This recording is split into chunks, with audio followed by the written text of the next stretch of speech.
Makanya saya agak, maksudnya ya itu mungkin ijtihad masing-masing, tapi sebagian dai manajemennya benar-benar manajemen artis. Jadi semua aktivitasnya diketahui, karena namanya orang kan pengen tahu artis lagi ngapain.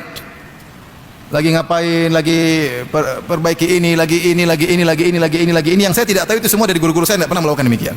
Dan saya tidak pernah baca buku dalam salafus saleh seperti itu. Dia bilang, Ustaz kan boleh-boleh saja, iya, tapi hati berat. Sehingga bukan cuma ilmu yang ditampilkan, tapi kepribadian Ustaz sehingga dia menjadi tokoh yang wow. Apalagi didukung oleh tim-timnya yang kemudian menjadikan dia wow. Saya hanya sekedar menyampaikan suara hati saya, semoga kita tidak demikian. Karena itu penyakit. Sampai kalau dia berjalan 5 orang shouting, subhanallah. Yang saya cuma khawatir menular kepada audiens, itu yang saya khawatir. Sehingga audiens juga hobinya begitu. Maka saya harus sampaikan hal ini. Ini penyakit. Memang rame, memang menyenangkan, memang janganlah. Kalau artis ya memang mereka begitu. Kita kan dakwah harusnya tidak demikian. Tidak demikian. Dakwah harus elegan, ada marwahnya. Hukum asalnya boleh, iya boleh. Kalau bicara boleh-boleh, saya nggak bisa mengharamkan, boleh-boleh aja. Tapi apakah begitu cara para salafus saleh sementara kau mengatakan di atas manhaj salaf? Apakah begitu diajarkan oleh guru-gurumu dahulu seperti itu? Adakah ustaz-ustaz kita dahulu seperti itu?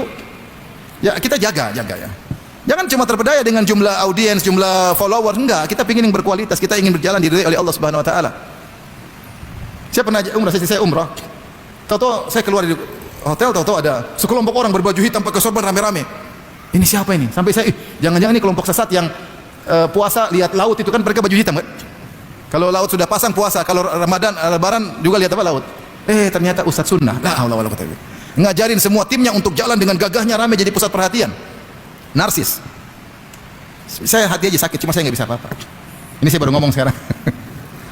Jadi ikhwan mau saya, jangan bilang semua orang bisa kena. Ini ustaz tadi masuk neraka gara-gara apa? Gara-gara ingin dibilang apa? Dibilang ahli baca Quran. Kita tidak masuk dalam hati manusia, tetapi waspada. Hal-hal yang bisa mengarahkan ke sana kita putuskan. Sum'ah, cerita.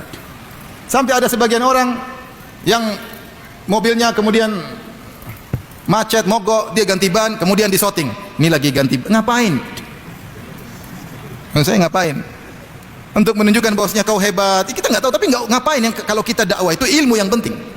Bukan saya keren, bukan saya ganteng, bukan saya bikin fitnah nanti yang lainnya. Apakah saya mau tampil saya harus pakai liven misalnya, atau pakai bedak? Saya tujuannya ilmu atau supaya ganteng di hadapan ibu-ibu? Saya tidak perlu validasi ibu-ibu. Yang penting validasi dari istri saya.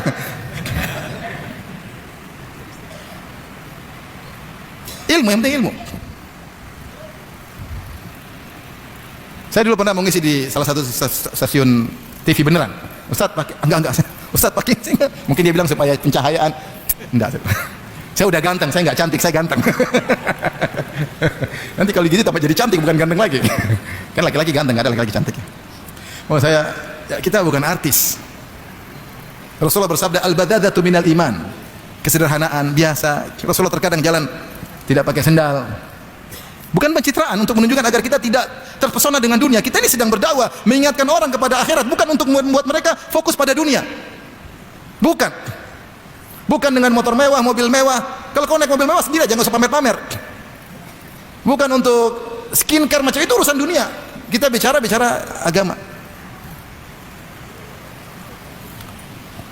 Makanya dakwah mulai bergeser. Coba tanya guru-guru kita, masyayikh kita di Madinah atau di Yaman atau di mana, apa mereka begitu? Maka ikhwan, maksud saya tidak menganjurkan antum ikut dukungan, tidak usah mendukung. Ya silakan, saya khawatir dakwahnya seperti itu. Jadi pusatnya lagi bukan ilmiahnya lagi, tapi keren-kerenan penampilan dan lain-lainnya ya. Yang di luar daripada esensi dakwah sunnah. Yang kalau nanti ujung-ujungnya masalah niat bahaya. Niat bahaya.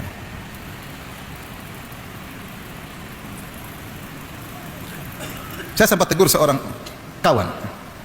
Dia duduk kemudian dikurung ibu-ibu pada ketawa-ketawa pada foto-foto. Malu, saya bilang, malu. Kita ini bukan artis yang dilihat oleh ibu-ibu foto-foto kemudian malu. Ngapain mejeng di depan ibu-ibu? Ya ibu-ibu ngapain ya? Mejeng depan antuna sekalian. Apa manfaatnya? Ngapain? Tidak semua yang kita lakukan ikut ke selera audiens. Kita ini tugasnya mendidik mereka, bukan mereka mengatur kita supaya sesuai dengan keinginan mereka. Cari keridhaan Allah, kita bukan cari keridhaan audiens. Tentu dengan elegan, dengan ilmu. Saya takut dakwah bergeser. Baik, di antara